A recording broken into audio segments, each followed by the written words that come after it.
We often feel discouraged when we've been trying and trying but seeing no results. It seems like every time we put 100 in, we only get 5 back. And despite all our efforts, nothing seems to work. I urge you to think carefully about your ways. Think carefully about your ways. Think carefully about your ways. In this video, I'm going to cover a couple reasons why you've been taking action, you've been doing all the work, but you're just not seeing the results. One of the first reasons that a lot of people don't realize is the reason why they're not seeing results is it's not the action you're doing, but it's the way that you're doing it. You need to let your words agree with how your actions speak. It's not the action you're doing, it's the way you're doing it. So I want to give a quick analogy just to help you understand this better. There are two people and each of them are given $100.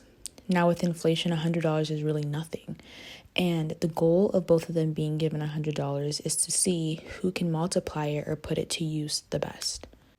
Person A takes that $100 and splits it into 20s. Person A takes $20 and invests in a gym membership. Person A takes $20 and buys nutritious food. Person A takes $20 and puts it in an investment plan. And person A takes $20 and puts it in a savings account. Then you have person B. Person B takes $20 and goes shopping. Person B takes $20 and buys drinks. Person B takes $20 and buys some weed. And person B takes $20 and buys some takeout. Between person A and between person B, who do you think is going to make it? Who do you think is going to see the best results? Obviously, person A.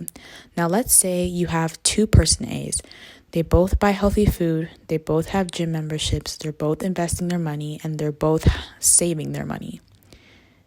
One person A.1 has a scarcity mindset. They believe that everything that they're saving up for, everything that they're spending on, all the good things they're using to better themselves is not going to come back to them in abundance or even at all. And they believe that the minute they spend it, they're going to lose it. They're not going to get a good thing. So when person A.1 gets a good thing, they destroy it. Whereas person A.2 believes that everything that they've spent will come back to them in abundance because they're using it in the right way. They believe that the God that they serve will provide for them. They believe that nothing really matters and that their God will never allow them to fall. Whether they believe in God or not isn't the point, but the point is the way that they're thinking. Person A.2 has substance and has structure. Person A.1 is using the right methods, doing the right things, but thinking in the wrong way. Don't waste what you are given.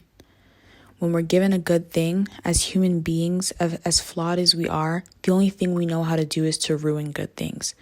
When we're put in a community, the only thing we know how to do is create division. When we're given money, the only thing we know how to do is to waste it away on our desires. The first person we think about when we're given $100 is ourselves. We never think, let's donate it, or could I feed someone today? We always think about ourselves. That's our flesh. We operate in our flesh. We were born in our flesh. But we don't have to stay there. We don't have to let our fleshly desires, the way we were born, become our reality, because you have the power and the freedom of will to change that. You don't want to spend all your money, all your resources, all your time, all your energy, all your focus, all your concentration on your evil desires and the things that will make you happy temporarily. The newest iPhone is great, but what's it going to do for me if I don't put it to use and start that YouTube channel and post that blog and start that donation page? You see, it's easy for a lot of us to say, I'm going to make a better life for myself. I'm going to make a change. I'm going to stop going on social media. I'm going to apply these certain values and morals to my life to better my life. I'm going to help people out. I'm going to stop smoking. I'm going to stop drinking. It's easy for us to say that we're going to stop doing these things, but we need to let our words agree with how our actions speak. I actually caught myself in this when I was like, you know what? I was praying and I was like, you know what, God, I'm done with this social media thing. It's not giving me any substance. It's not benefiting me in any way. Like, I'm mindlessly scrolling and the information overload is becoming too much for me to bear, and I just don't want to do this anymore. The next second after I prayed that prayer, do you know what I did? I hopped on social media and I'm like, you know what? This is so cool. And then I went from this and then I went from that and then I went from that. I'm like, well, I said I was going to stop this, but this is the last day. This is the last day. This is the last day, right? And despite the fact that it's the last day, whether or not it's the last day that I'm going to do that, I just told my subconscious mind that I can make promises to myself, but I don't have to keep them. And any promises that I make to myself from here on now, I'm not going to keep them. So don't even bother trying to program me, or don't even bother trying to remind me of the goals that I made, because I can't keep a promise to myself.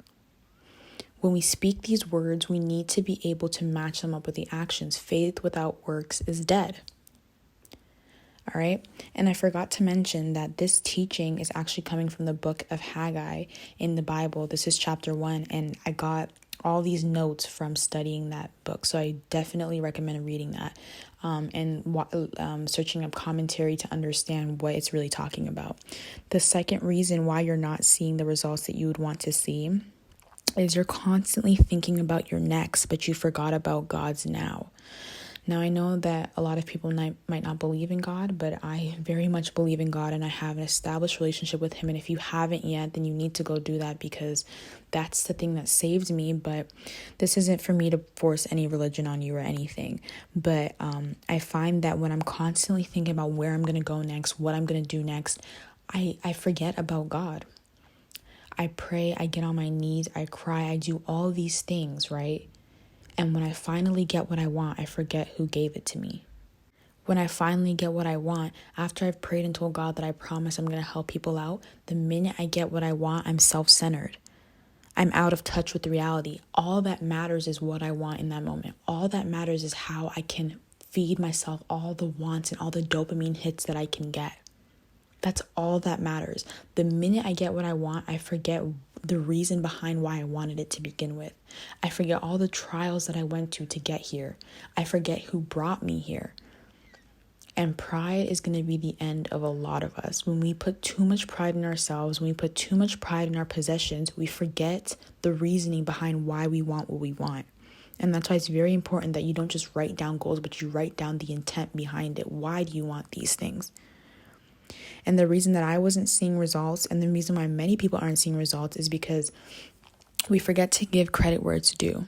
I don't know about you, but I've been in situations before where I've been a big part of something, and then when the accolades are being given out, when people are, shouting people out, they forget about me. And I'm just like, how are you going to forget about me when I was such a big part in making this what it is today? It's a horrible feeling. It's a horrible feeling. So make sure you're giving credit where it's due, and don't become so self-centered and so out of touch with reality that you forget the reason why you wanted this in the first place. Yes, it's your life. Yes, you want to build your dream life.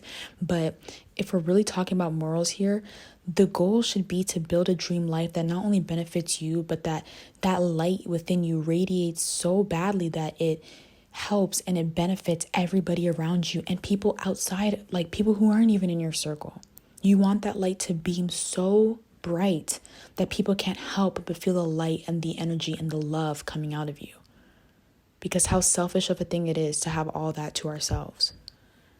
And when we actually fall into the trap of being self-centered and out of touch with reality, temporarily, you'll get that little fun satisfaction that you're looking for, but temporarily, that will be taken away from you. And it can happen in a minute, it can happen in an hour, it can happen in a day, it can happen in a year. But you will watch your own demise. You will watch yourself fall. And there'll be nothing you can do about it.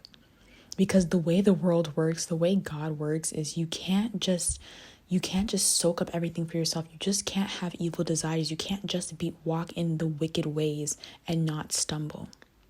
The wicked man stumbles in all his ways. He goes to bed at night, but he can't sleep. Trust me, it seems cool on the outside when we see all these people who have all these things. It seems good on the outside. It seems like they're living their best life, but they can't sleep at night. They're constantly tortured by the decisions that they go out and make every single day. To me, that might be living your best life to you, but I rather, keep working towards what I need to work towards, but go to sleep good at night knowing that the vision that I'm trying to build, the purpose that I'm living out, is not only going to benefit me, but it's going to benefit all those around me.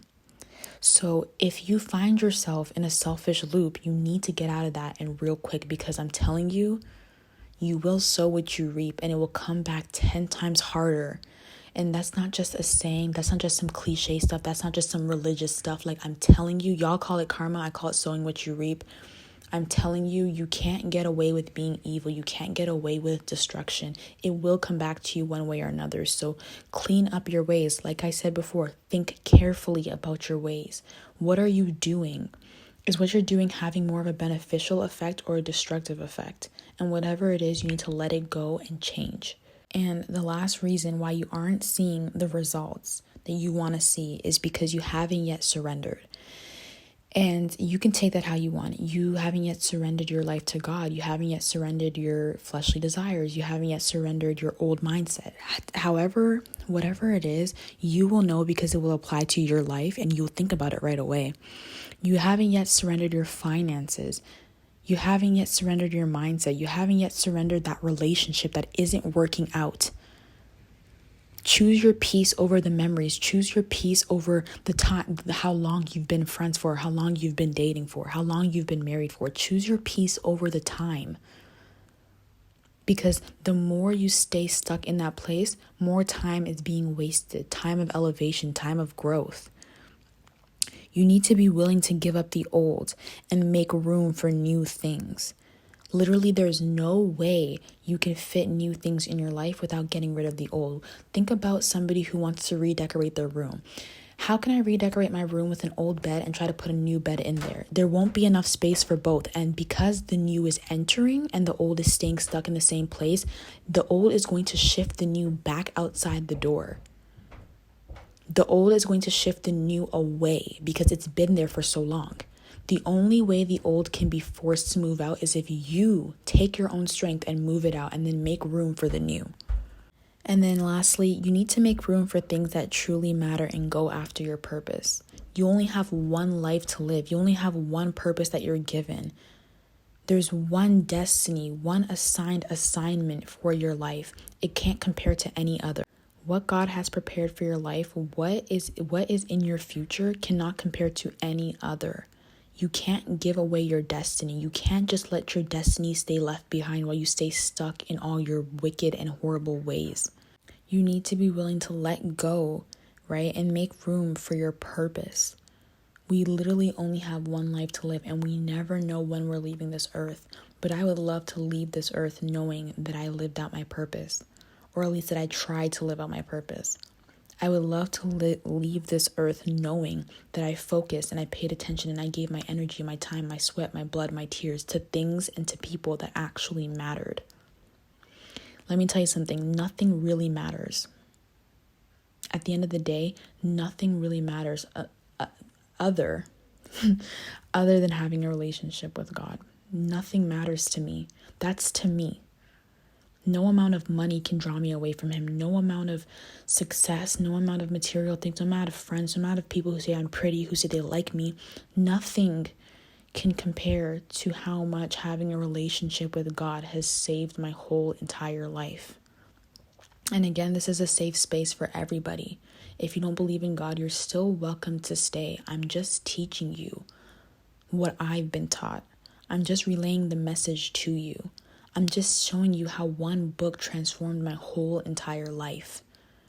Like every life lesson, every question that I've ever had is answered within one book. The moral of the story here is if you aren't seeing the results that you want to see, you need to change the way you think. You need to be willing to give up your old ways, your old habits, your old thoughts, the old words you've been saying. The way you've been constantly putting yourself down.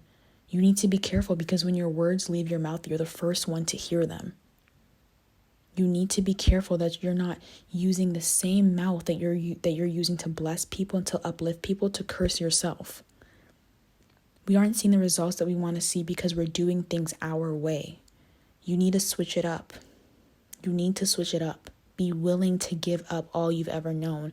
Be willing to give up all you've ever been taught. And see how beautiful life becomes. See how meaningful life becomes. Wake up to a life that you're so ready and excited to live.